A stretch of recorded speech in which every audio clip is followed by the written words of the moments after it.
Hello everyone. आज हम disaster आपदा के बारे में पढ़ने जा रहे हैं। अभी तक हमने काफ़ी कुछ पढ़ लिया है और इसी से क्वेश्चन, क्योंकि जितना सिलेबस में आपका मेन पॉइंट दिया हुआ है एनडीएमए, एसडीएमए, डीडीएमए सब कुछ, वो मैंने अब कवर कर दिया है।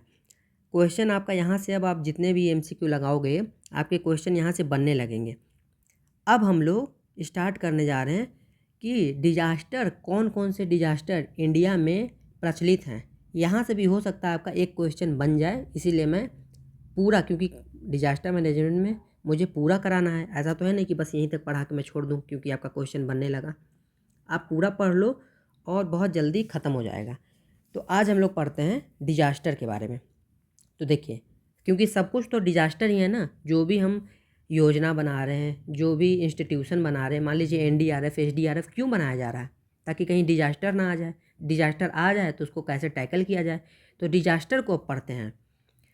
डिजास्टर दो तरह के होते हैं, एक आपका नेचुरल होता है, एक आपका मैनमेड होता है।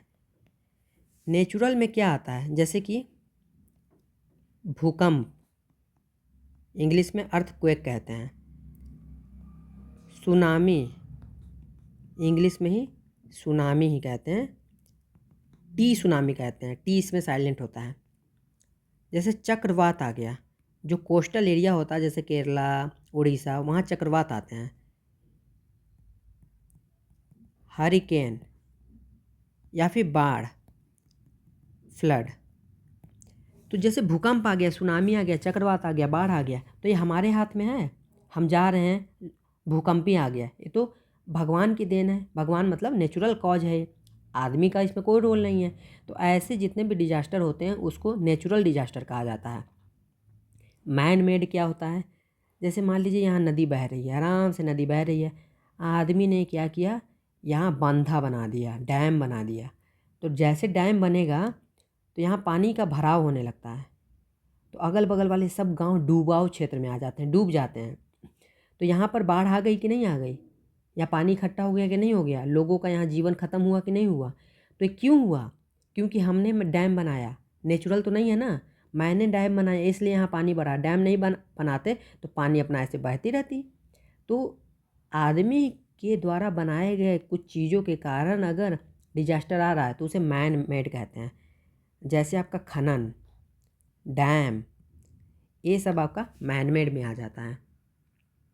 तो ये तो रहा कॉन्सेप्चुअल कि आपको पता चल जाए डिजास्टर क्या होता है, क्वेश्चन आ जाए तो आप कर पाओ। अब बात करते हैं इंडिया में जो नेचुरल डिजास्टर है वो कितने एरिया में आता है। इससे क्वेश्चन काफ़ी बनता है, तो इसको हम लोग पढ़ते हैं अच्छे से। तो देखिए, पहली बात कि पूरा इंडिया में, ये इंडिया है, तो 85% टोटल एरिया में कोई ना कोई डिजास्टर आता रहता है। मतलब पूरे इंडिया में जितना भी क्षेत्रफल है उसका 85% में कोई ना कोई डिजास्टर आएगा तो आएगा। मतलब इतना ज़्यादा वनरेबल है हमारा इंडिया। फिर बात करते हैं भूकंप, अर्थक्वेक कितने परसेंट एरिया में आता है। तो अर्थक्वेक हमारा 59% एरिया में भारत में आते हैं। ये बहुत इंपॉर्टेंट है, डायरेक्ट आपसे क्वेश्चन पूछ लेगा अर्थक्वेक कितने परसेंट एरिया में आता है। 59, 60, 40, 80, आंसर होगा 59%। इसी तरह जो बाढ़ है, फ्लड, यहाँ मैंने हिंदी इंग्लिश दोनों लिख दिया है, तो हिंदी में या इंग्लिश में जो भी नोट्स बनाना हो आप बना सकते हैं। फ्लड हमारा 12% एरिया में आता है। इसी तरह चक्रवात, जिसे हरिकेन कहते हैं, वो हमारा 8% एरिया में आता है। और ड्रॉट हमारा 70% ऑफ टोटल एग्रीकल्चर लैंड। इसका मतलब बहुत इंपॉर्टेंट है। 70% मतलब पूरे इंडिया के 70% में सूखा नहीं पड़ता है। पूरे इंडिया में जितने भी कृषि क्षेत्र है उसके 70% में सूखा पड़ता है। और आपको एक होमवर्क मैं दे रहा हूँ, ये बताइए जब सूखा पड़ता है तो उसके लिए कौन सा मंत्रालय, कौन सा मिनिस्ट्री इन्वॉल्व होता है, कौन सा मिनिस्ट्री उसका नोडल मिनिस्ट्री होता है अगर कहीं पे सूखा, ड्रॉट पड़ा। तो प्लीज़ कमेंट में करिएगा, क्योंकि मैं इसको अच्छे से आपको पढ़ा चुका हूँ। तो ये चार चीज़ आपको, चार डेटा याद होना चाहिए। अर्थक्वेक आपका 59% में, फ्लड 12% में, हरिकेन 8% में और drought 70% of total agriculture land में आता है। फिर अब बात करते हैं अर्थक्वेक, क्योंकि अर्थक्वेक बहुत ज़्यादा इम्पॉर्टेंट है। तो इंडिया में कुछ आपका अर्थक्वेक जोन बनाए गए हैं। ये टोटल संख्या में 4 होता है, जोन 5, जोन 4, जोन 3 और जोन 2। आप बोलोगे 1 कहाँ गया? तो पहले 1 हुआ करता था, बाद में इसको कैंसिल कर दिया गया। तो अब प्रेजेंट में 4 जोन है, पहले 5 हुआ करते थे। कौन कौन से हैं? जोन 5, 4, 3, 2, जिसमें से 5वां जो जोन है ये बहुत ज़्यादा डेंजरस होता है, डेंजरस, और ये लीस्ट डेंजरस होता है। मतलब, और जोन का क्या मतलब है? जो हमारा पूरा भारत है, ऐसे इनको जोन में डिवाइड किया गया है। जहाँ ज़्यादा भूकंप आता है, हमेशा रेगुलर भूकंप आता है, उसको जोन 5 में रखा गया है। जहाँ उससे कम भूकंप आता है उसको जोन 4 में, उससे कम जोन 3 में, और जहाँ बहुत कम मतलब कभी 20-25 साल 80 साल में छोटा मोटा भूकंप आ गया उसको जोन 2 में डाल दिया गया। तो ऐसे तो जोन 5 में बहुत सारे क्या बोलते हैं स्टेट है, जोन 4 में काफ़ी सारे हैं। तो आप कॉपी में यहाँ पर जोन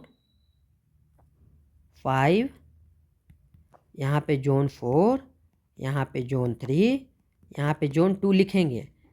बट आपको ध्यान रखना है कि जो हमारा उत्तर प्रदेश है, ख़ास तौर से नॉर्थ उत्तर प्रदेश, वो आपका जोन 4 में आता है। यही क्वेश्चन पूछा जाता है कि उत्तर प्रदेश किस जोन में आता है, तो उत्तर प्रदेश हमारा जोन 4 में आता है। और बाकी को अभी हम नहीं लिखेंगे, अभी बस आप इतना याद रखिए, क्योंकि जोन 5 में आपका जो नॉर्थ ईस्ट वाला एरिया है। तो यूपी के एग्ज़ाम में हमेशा यही पूछा जाता है कि यूपी हमारा किस जोन में ज़्यादातर आता है, तो यूपी हमारा जोन 4 में आता है।